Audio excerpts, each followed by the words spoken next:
নমস্কার বন্ধুরা, স্পিরিচুয়াল টকের আরেকটি পর্বে তোমাদের জানাই স্বাগত। আজকে আমাদের আলোচ্য বিষয় শ্রীমদ্ ভগবদ্ গীতার ৪র্থ অধ্যায়। শুরু করার আগে আবারও একই কথা বলবো, যদি এই ভিডিওগুলো তোমাদের ভালো লেগে থাকে তাহলে নিজেও শোনো, অন্যকেও শুনতে সাহায্য করো শেয়ার করার মাধ্যমে, এবং চ্যানেলটিকে সাবস্ক্রাইব করে বেল আইকনটি অন করে দিয়ে পাশে থাকার চেষ্টা করো। বেল আইকনের মাধ্যমে আমার প্রতিটা ভিডিও তোমার কাছে সবার আগে পৌঁছে যাবে, এবং প্রতিটা ভিডিওতে তোমাদের কি মতামত অবশ্যই কমেন্টের মাধ্যমে আমাকে জানিও। তোমাদের কমেন্টের আমি অপেক্ষায় থাকি। আর বেশি কথা বাড়াবো না, চলো শুরু করি আজকে শ্রীমদ্ ভগবদ্ গীতার ৪র্থ অধ্যায়। শ্রী ভগবান অর্জুনকে বলিলেন, হে অব্যয়, জ্ঞানযোগে আমি সূর্যকে বলিয়াছিলাম, সূর্য মনুকে বলিয়াছিলেন, মনু আবার ইক্ষ্বাকু রাজাকে বলিয়াছিলেন।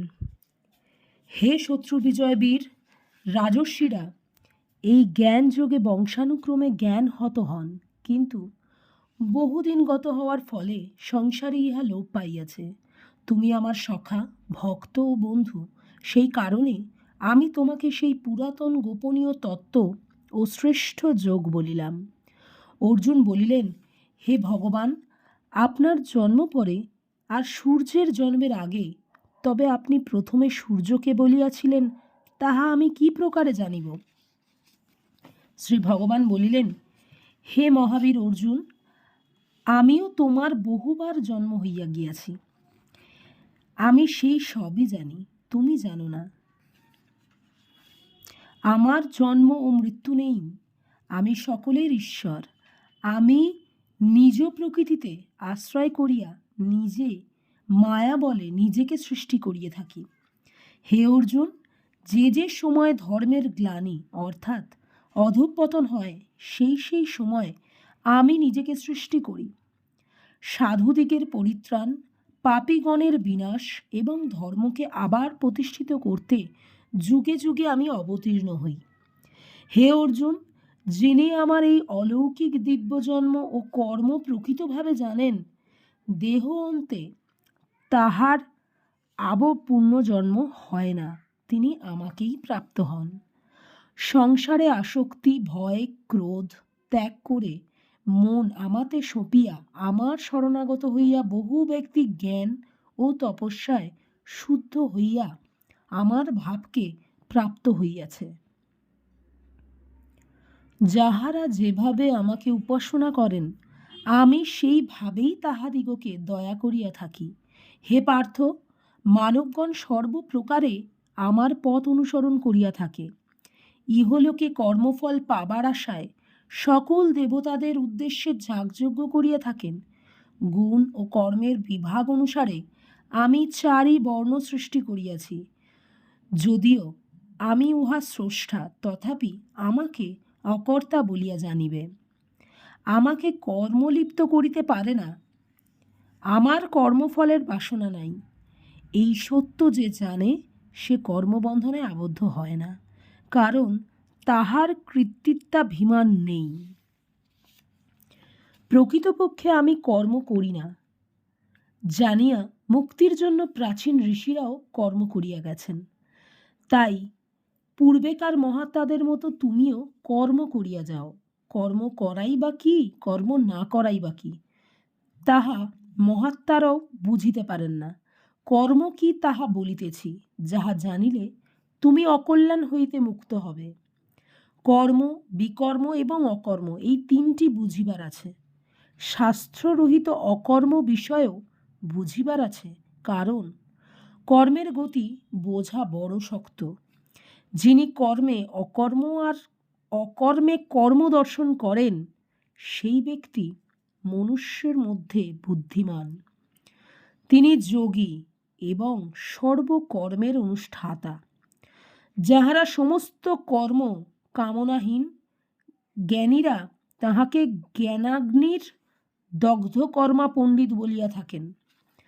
যাহার কর্ম ও কর্মফলে লোভ নেই, সদাই নিত্যানন্দে পরিতৃপ্ত, তিনি কর্মেতে রত থাকিলেও প্রকৃতপক্ষে কিছুই করেন না। যিনি কামনা শূন্য হইয়া মন আর আত্মাকে সংযত করিয়া সর্বপরিগ্রহ ত্যাগী, তিনি কেবল শরীর দ্বারা কর্ম করেন, কোনো পাপে সংযুক্ত হন না। যিনি বিনা চেষ্টায় যাহা পান তাতেই সুখী, সুখ দুঃখ উভয়ই তার কাছে সমান, যিনি সিদ্ধ আর অসিদ্ধতে সমজ্ঞান, তিনি কর্ম করিলেও ফলে আবদ্ধ হন না। যিনি সঙ্গশূন্য মুক্ত জ্ঞানে অবস্থিত চিত্ত যজ্ঞের জন্য মাত্র কর্ম করেন, তাহার সমগ্র কর্মফল লোপ পায়। যজ্ঞপাত্র, ঘৃত, অগ্নি, হোম সবই ব্রহ্ম। এইভাবে কর্মকে যিনি ব্রহ্ম বলিয়া জ্ঞান করেন, তিনিই ব্রহ্মকে পান। অন্য যোগীরা দেবযজ্ঞের উপাসনা করেন, আবার জ্ঞান যোগীরা ব্রহ্মরূপে অগ্নিতে কর্মাহুতি দিয়া থাকেন।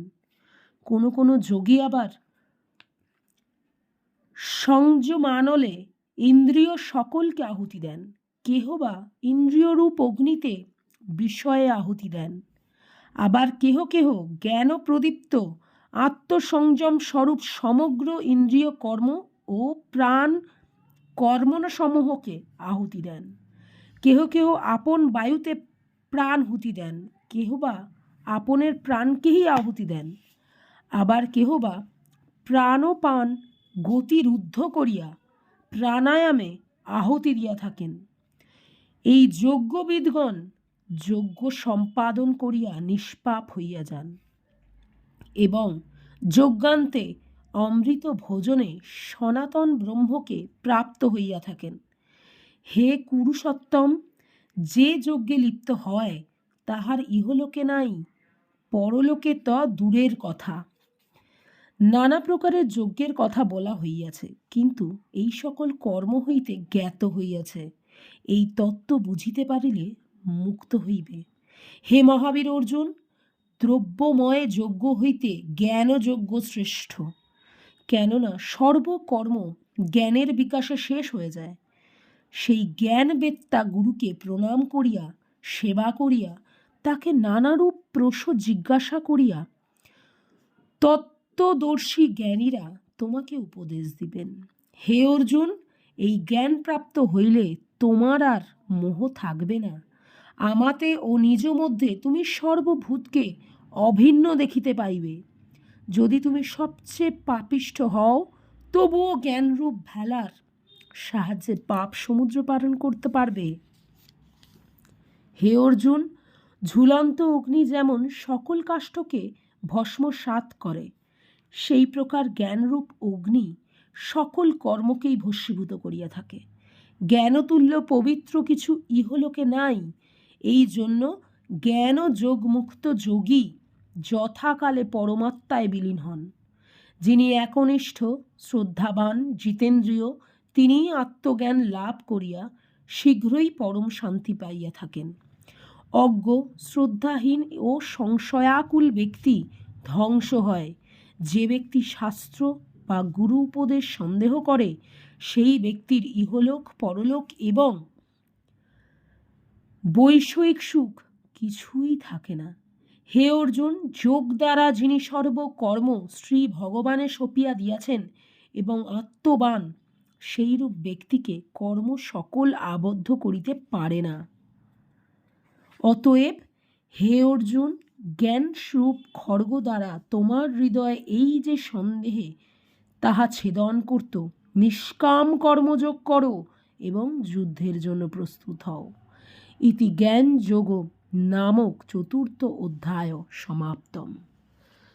বন্ধুরা, ভিডিওটি তোমাদের কেমন লাগলো অবশ্যই কমেন্টের মাধ্যমে আমাকে জানাতে ভুলো না।